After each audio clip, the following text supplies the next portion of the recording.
What's up, everyone? We are back talking about a camera that took me a few minutes to get in my hands, but I finally got it.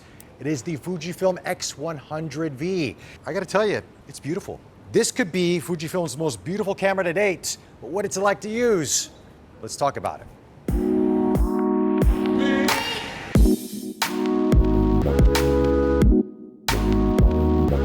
So just to give you some background, this is the very first time I've shot with any sort of Fujifilm X100 series camera. I've always wanted to play with one, never got the chance, now I do, and I understand why there is a cult following with this camera system. The V, of course, is the latest entry into the X100 series, and it is, to me, the most beautiful out of all of them. I also have the X100F inside the bag, which I'll show you in terms of comparison. But this camera is much more refined. The aluminum plates on the top and bottom of it, the overall design, the ergonomics, the dials, everything to this camera is very, I want to say it's the most Leica-like, non-Leica camera that I've used to date. As a matter of fact, I was using this in the streets, and one of my friends who's a Leica shooter was like, "Oh, you finally got a Leica." And I'm like, "No, this is the Fujifilm X100V." And they're like, "Really?" They had to take a second look at it because when you see the design, of course, it is very reminiscent of that rangefinder look. And I think that's what Fujifilm was going after.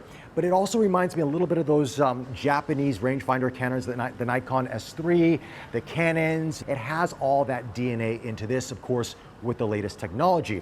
In terms of what's inside, I'm not gonna go through every single spec because most Fujifilm cameras nowadays are running the same sensor, the same processor. There are some minor differences in terms of autofocusing speed, in terms of frames per second, in terms of video quality. But overall, if you're into photography, this is pretty much the same as an X-T4, X Pro 3, minus a few small differences. We'll talk about that later on this review. Anyway, hands down, this is the most beautiful Fujifilm camera I've used to date. I can't get over how good this looks. Now let's walk around Chinatown, let's take some photos, and I'll talk to you a little bit more about how I feel about the camera and its usability doing that. So if you're wondering what lens hood is on this camera right now, this is by Squarehood. This is their new lens hood. Now I tried the previous one. This is very Leica-like in its design, but when you see it on the X100V with the straight edge on top, with the straight edge on the hood, this is beautiful. Plus a little cutout if you want to use the optical viewfinder on it. So I want to throw this on there, give it more of that, more just to complete the look overall. Now, one of the great things about the X100V, like the X Pro 3, it has that hybrid viewfinder.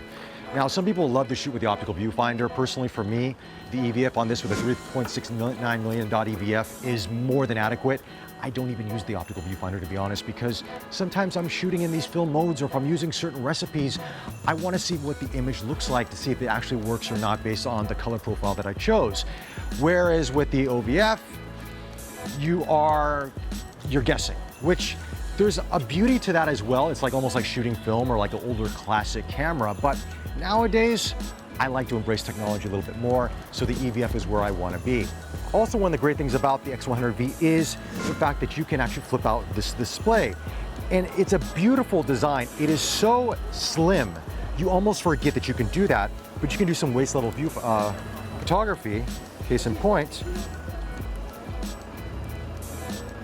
And it's so quiet and so fast, nobody knows you're photographing. Street photography 101. Try to be indiscreet. But I'm a Caucasian in Chinatown in Singapore. I really can't be that discreet, but I do what I can.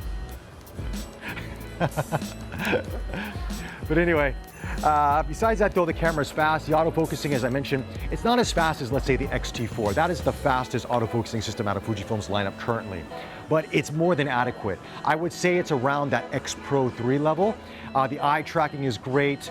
It works relatively well. You've got a 4-stop built-in ND filter to this. So if you want to open up that aperture and shoot wide open, you can do that and not sacrifice. So that's a great thing to this as well.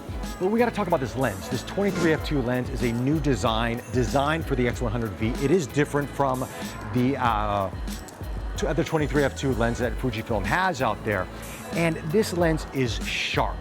You get some beautiful images out of this lens. And with its 26.1 megapixel sensor, it's really punching way above its weight class in terms of image quality. And the file sizes, when they shoot in RAW and compressed, are relatively large. So I'm around 50, 60 megabytes thereabouts. So there's a lot of data to play with and shoot with this camera. As a matter of fact, let's shoot these guys.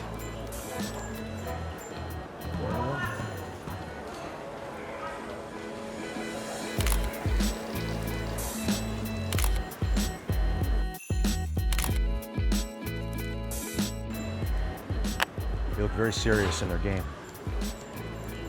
Had to capture that moment. But see how quick and how easy this camera is to shoot with.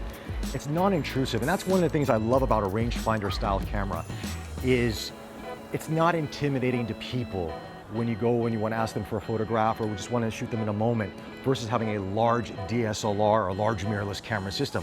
And I love shooting with those as well, but there is something to be said about having this.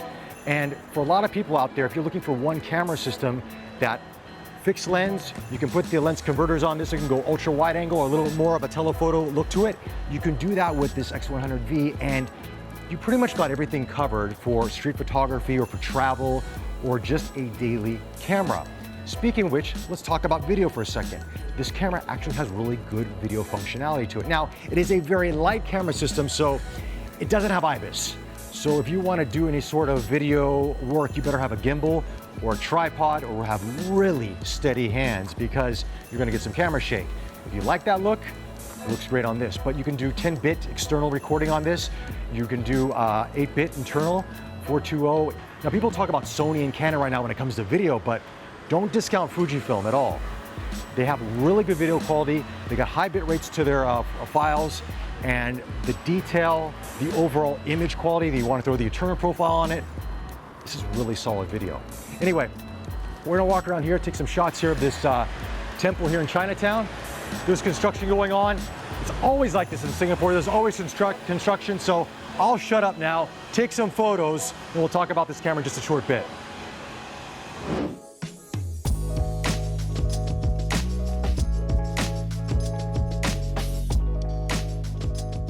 Now, one of the changes to the X100V, of course, is the ISO dial. Now, this is something that I sort of complained about with the X Pro 3, because I was always accidentally changing the shutter speed dial when I wanted to change the ISO dial.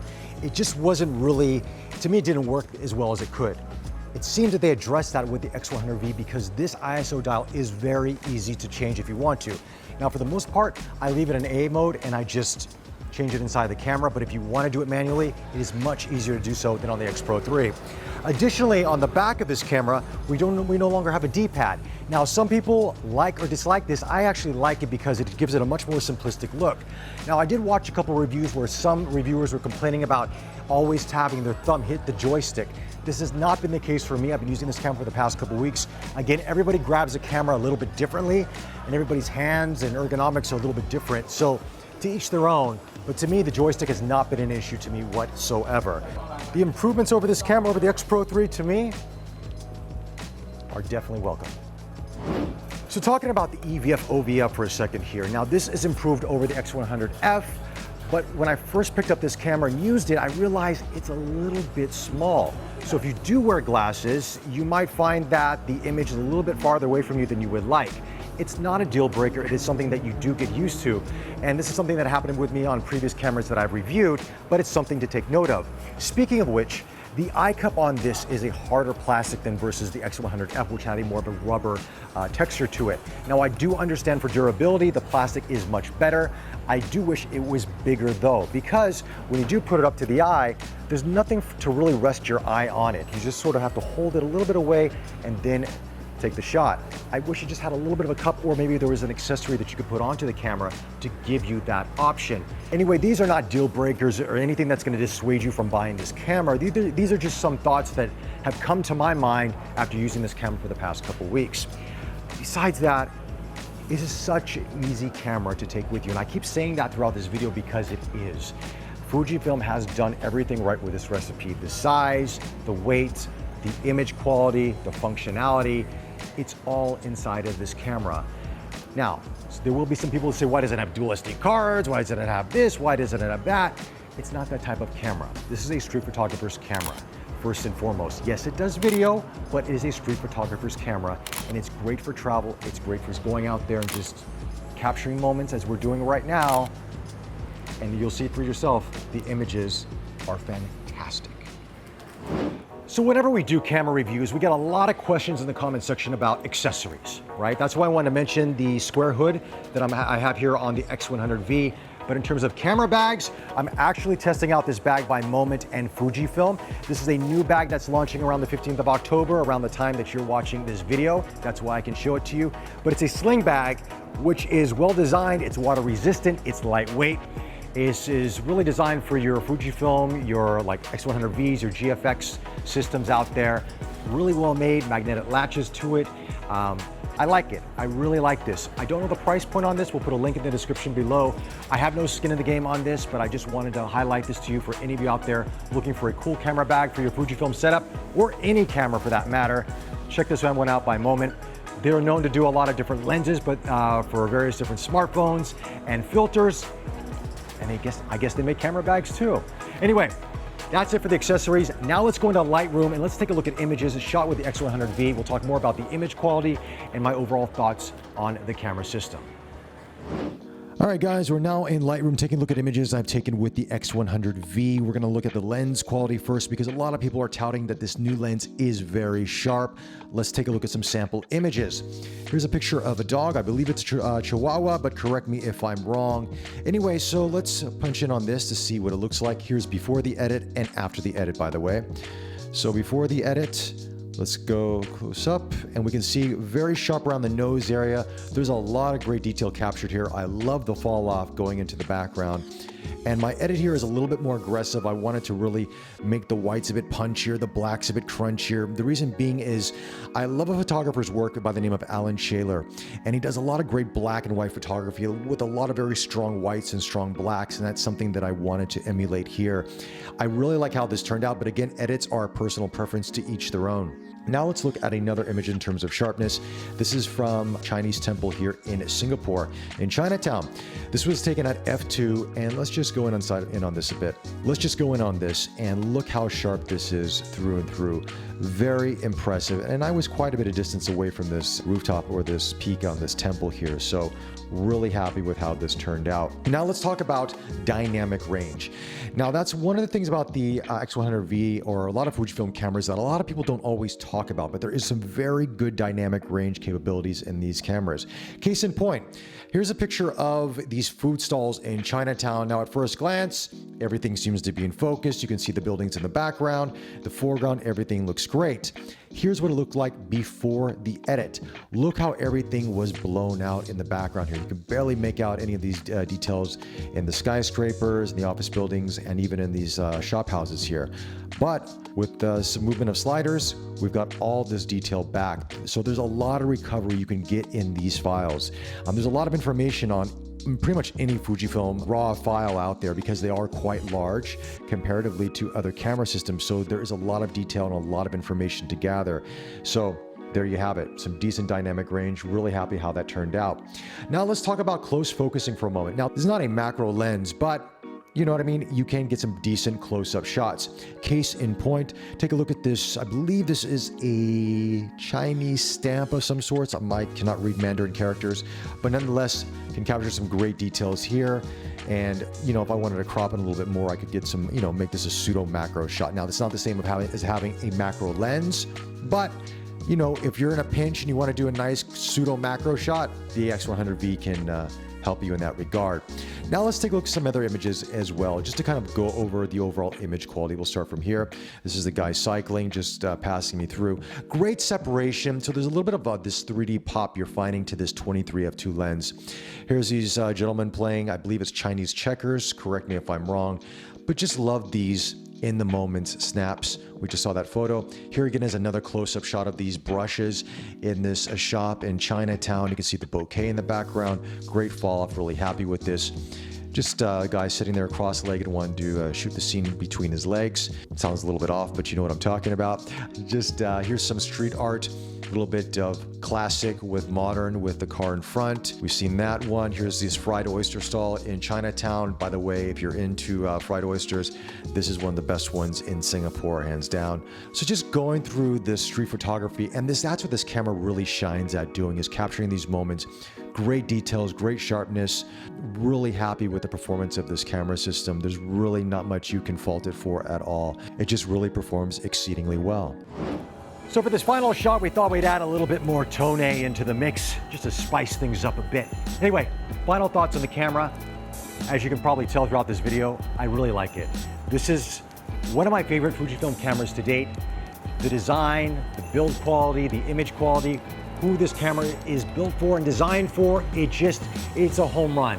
This is a great street photographer's, lifestyle, traveling photographer's camera. And the fact that the lens is really sharp, really good quality, I can't get over it. I like this camera. I really like this camera. And I like the fact that you can put the lens converters on it so you get not just one focal length, but you have 3 focal lengths. Instead of like having to do some sort of digital zoom into an image to, let's say, get closer up to a subject, just pop on the lens converter and then you've got almost a portraiture lens there. Or if you want to do wide angle and capture some landscape or some buildings or architecture, you can do that with this camera, all in a very small form factor. I have some minor nuances that I wish were changed, like the f2, I wish it was like a 1.7 or even a 1.4, just because when you incorporate that crop factor, it's more like a 2.8. It's not a deal breaker, but when you're in lower light situations with an APS-C sensor, it would be nice to have more of a faster lens, but maybe they'll improve that on the next version of the X100V. I love the simplicity in the back of it. I love that they removed the D-pads. My thumb doesn't hit that joystick like some photographers have talked about. I have no issues with that at all. I just like the simplicity and the build of this camera. Everything feels as it should be. The ISO dial is better than the X Pro 3.